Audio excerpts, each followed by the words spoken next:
Olá, tudo bem? Olá, eu sou a Marília de Lima, do canal Inteligência em Projetos e Eventos. Tá friozinho hoje, né? Então vamos lá. Eu tô fazendo com vocês, então, essa semana de vídeos, de lives aqui, para falar sobre os Jogos Olímpicos Rio 2016. Ontem eu fiz um pequeno resumo do que seria essa proposta, né, de falar com você. E hoje, então, tem o nosso tema, que é projetos. Então, eu separei aqui alguns números para vocês. Nós tivemos agora no Brasil a 28ª edição dos Jogos Olímpicos. Os Jogos Olímpicos são compostos por duas ações, que são as Olimpíadas e as Paralimpíadas. Então, são esses dois juntos nos Jogos Olímpicos aqui de 2016. Bem, é a primeira vez que esse tipo de evento acontece na América Latina. Então foi uma luta grande do Brasil para conseguir isso lá atrás, em 2012, se não me engano, até um pouquinho antes, 2009. Foi quando aconteceu toda a disputa. O Brasil disputou com Tóquio e disputou com uma cidade nos Estados Unidos, não vou lembrar agora, devia estar anotado. Mas tudo bem, a gente não vai falar essa semana. E na sexta-feira é sobre organização, então eu vou falar um pouco sobre toda essa organização. Mas hoje a gente vai falar sobre projetos. E antes de começar a falar sobre projetos, eu queria dar alguns números para vocês, só para vocês pensarem um pouco sobre o que foi esse grande projeto Rio 2016. Foi um projeto que aconteceu numa organização durante 6 anos, vários projetos concomitantes dentro de um grande guarda-chuva que era a Rio 2016. Então nós tivemos 206 países participando, foram 17 dias só nas Olimpíadas, 10.500 atletas mais a delegação que o acompanhava, 42 modalidades, sendo que pela primeira vez nas Olimpíadas tivemos o rugby e o golfe. Então foram duas novas modalidades que entraram agora no Brasil, que entraram agora nas Olimpíadas e aconteceram então no Brasil. Foram 32 locais de acontecimento dos eventos, então foram 32 locais para gerenciar em 4 regiões do Rio de Janeiro. Mais de 200 mil pessoas envolvidas na organização da Rio 2016. Só para ter uma ideia, 45 mil pessoas eram voluntários que estavam ali para trabalhar. Isso porque muitos dos voluntários acabaram não indo. A gente teve também essa outra pedra no meio do caminho, né, que depois foi vencida. Olá, Sol, bom dia! Só para ter uma ideia de itens, de equipamentos, itens que compunham esse grande projeto. A gente está falando do macro, porque desse macro a gente desce para vários outros universos que compuseram então essa questão da Rio 2016. Mas só para ter uma ideia, foram 980 mil itens de equipamentos para que os jogos acontecessem. Só de bolas de futebol foram 3.000 bolas de futebol. Bolas de ping-pong, acho que de ping-pong, foram 10.000 bolas. Então, são itens assim, essa é uma coisa muito grande para se pensar. Como eu sempre falo, como que acontece um evento? Aliás, deixa eu marcar aqui, senão a gente explode, né, a questão do tempo e não pode. Então, vamos lá. Como é que a gente organiza, então, a questão de um projeto? O que é um projeto? O projeto é quando você tem um objetivo, você tem uma demanda ou você tem um problema e você quer, então, desenvolver uma ação que tem começo, meio e fim para se resolver aquela questão. As Olimpíadas, então, é uma oportunidade que se observou de juntar todos os tipos de esportes aonde vários países concorressem entre si e isso, ao mesmo tempo que fizesse que o mercado, que o mundo dos esportes tivesse suas metas, tivessem os seus recordes, a gente também teve então a questão de tentar juntar os países, fazer essa aproximação através do jogo, através do mente são num corpo são. Bem, As Olimpíadas, então, foi um grande projeto. É claro que tem um outro item de projeto que a gente não pode esquecer, que para cada objetivo, um projeto. Cada projeto tem um escopo, não vários escopos. E por isso, esse grande guarda-chuva chamado Olimpíadas, e esse grande guarda-chuva chamado Olimpíadas no Brasil, Rio 2016, tiveram vários projetos que compuseram, então, esse grande guarda-chuva com esses números astronômicos que eu estou dando para vocês. E olha, isso é pouco. Para ter uma ideia, só de kimchi coreano, que é uma comida tradicional da Coreia, num dos restaurantes foram 2 toneladas, mais de 2 toneladas. Isso a gente está falando de uma comida específica, imagina do resto todo. Então são muitos itens. E quando a gente pensa em toda essa situação, quando a gente pensa num projeto para toda essa situação, é onde entra a inteligência do pensamento. A inteligência de você pensar como estruturar tudo isso, quanto custa tudo isso, como gerenciar cada um desses itens. Só para ter uma ideia, quem fez toda a logística desses equipamentos foram os Correios, que venceram a licitação. Todas as licitações, todas as concorrências para a Copa, para as Olimpíadas, né? Também para a Copa, mas a Copa é um número muito menor, apesar da importância do futebol, o número é muito menor perto dos números das Olimpíadas. Mas qualquer ação que aconteceu, as concorrências eram concorrências internacionais. Então, muitos brasileiros ganharam a concorrência, mas disputaram com agências internacionais para fazer a abertura do cerimonial, para fazer a Vila dos Atletas, o Welcome, né, que é o Team Welcome, que era para recepcionar as delegações. Tudo isso foi feito através de grandes concorrências. E muitas vezes agências brasileiras se uniram a agências, teve uma união com a agência italiana, teve outras uniões, teve agências brasileiras, mas que têm já uma atuação internacional, com várias alianças internacionais que ganharam essas concorrências, e elas foram diversas, nos mais diversos campos, porque pense num tamanho de um projeto desse. Quando a gente fala de recursos humanos, a quantidade de recursos humanos utilizado na Copa do Mundo é gigantesca. Só para ter uma ideia, tem agências de propaganda que nem eram da organização, que aumentaram o seu grupo de trabalhadores, né, de pessoas que trabalhavam naquela agência, que prestavam serviço, para mais de 50%. Os times aumentaram em mais de 50%.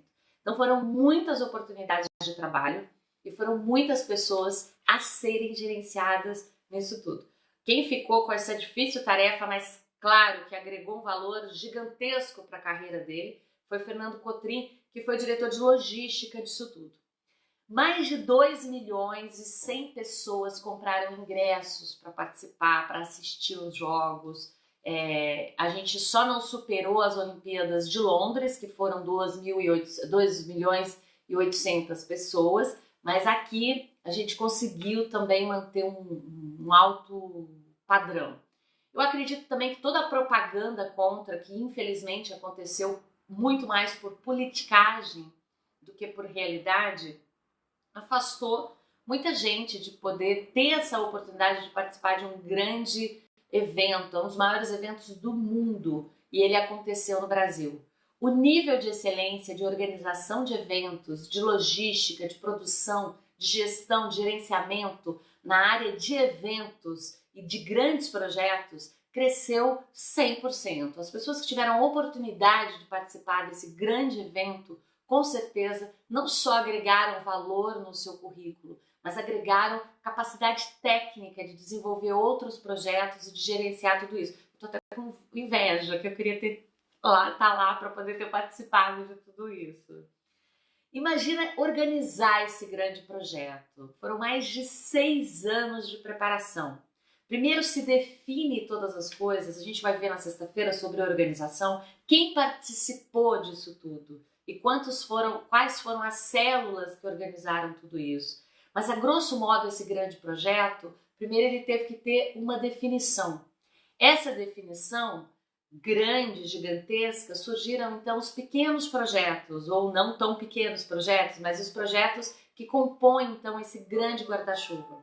cada um desses projetos, então, foram sendo definidos em um projeto ou um projeto menor com vários outros projetos acessórios. Porque é assim que se organiza. Você vai organizando células de produção. Inclusive, vários escritórios de gerenciamento de projetos participaram da organização das Olimpíadas. Não só para a organização do que era parte do comitê, do jogo em si, né, da competição em si, mas de agências de propaganda, de publicidade, que a gente vai ver amanhã sobre a questão dos patrocínios, como aconteceram, quais foram as dificuldades e o que pode ser aproveitado disso tudo. Nós tivemos aí, olha, só para falar da tocha olímpica, a tocha olímpica passou em mais de 329 cidades. Foram 3 anos de preparação, foram 3 anos de ação efetiva, de execução. Envolveu pessoas do Brasil inteiro, porque a tocha passou em todas as cidades, em várias cidades, em todas as regiões do Brasil, em quase todos os estados ou em todos os estados.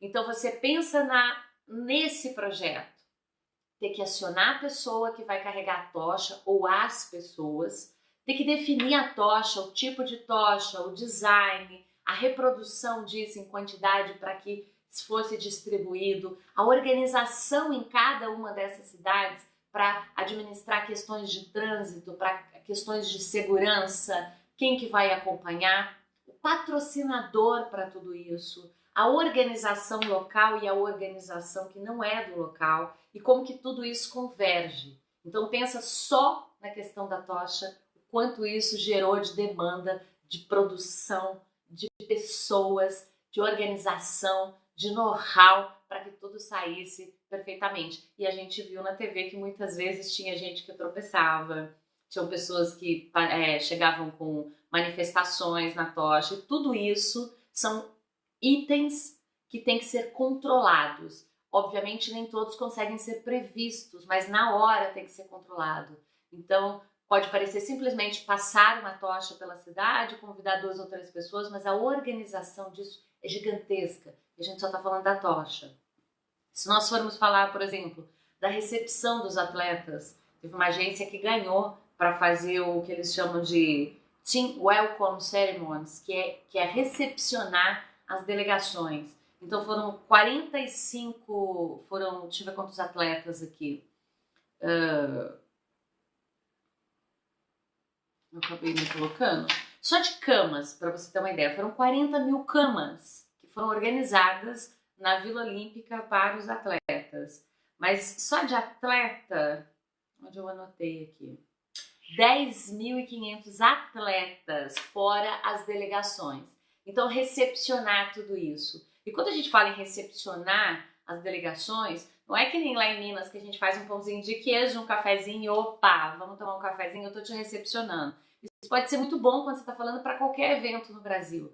Mas quando você fala em recepcionar 206 países, você tem que pensar nesses 206 países, o que eles comem, qual que é a tradição alimentar, qual que é a cultura dos alimentos, a cultura religiosa, que muitas vezes interfere na alimentação, no tipo de comprimento, no tipo de cerimônia que pode ou não ser feita. Também na língua que aquela delegação fala, porque nem todos são obrigados a falar inglês ou a saber, obviamente, o português. Então, muitos também têm a barreira da língua. E a gente não está falando sobre 2, 3 idiomas, nós estamos falando sobre muitos idiomas. É claro que eles têm experiência, já viajaram também.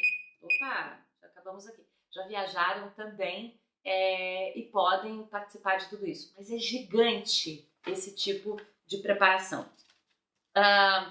Também tivemos a escolha do mascote, que foi um processo que começou em 2012. Esse é um outro projeto, então um projeto que começou em 2012. Foram ao final escolhidos 3 possibilidades, que houve votação e por fim então foi escolhido os 2 mascotes, um para as Olimpíadas e outro para a Paralimpíada. Todos esses projetos juntos demandaram não só uma expertise, mas uma grande energia de produção. Com certeza, as Olimpíadas trouxeram para o Brasil e para as pessoas que participaram dessa organização uma grande oportunidade de crescimento. O Brasil com certeza saiu de um patamar X para um patamar muito acima nas questões de organização de grandes eventos. Muitas agências participaram disso, mas muitas pessoas comuns que organizam eventos, que são gerentes de projeto, que administram logística, participaram desse evento. Fora a cerimônia da abertura, que também levou 6 anos toda a produção, e eles ensaiaram diariamente durante 2 anos. Música, coreografia e tudo mais. E além de ensaiar, definição de figurino, e tudo isso a gente também pensa na logística de armazenar tudo isso, né? Ter um local para armazenar, como que isso dá saída.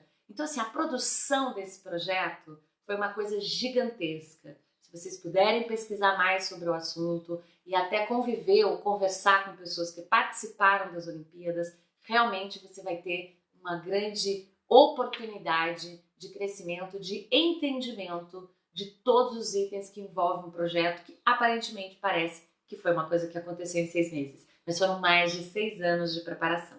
E é isso. Hoje eu falei sobre projetos, amanhã eu vou falar sobre publicidade, né, patrocínio, depois vou falar sobre turismo e sobre organização. Se você gostou, dá um joinha aqui no Facebook, que eu tô fazendo essa live, ou no YouTube, lá no meu canal, que vai ficar. Então você pode dar um joinha, seguir o canal, que quando eu publicar você vai receber. Ou você curte a minha página, que quando eu entrar ao vivo você também vai receber uma notificação. Agradeço você que participou, agradeço aí a Sol que deu um bom dia. Convido vocês para acessar a minha página e também o meu blog, assinar minha lista VIP, receber informações, receber conteúdo, sempre conteúdo voltado para projetos e para eventos. mariliadelima.com.br. E é isso, por hoje é só, amanhã estou de volta com você. Dá um joinha, dá uma curtida, mas principalmente compartilhe, porque conhecimento tem que circular. Valeu, beijo, tchau e até amanhã.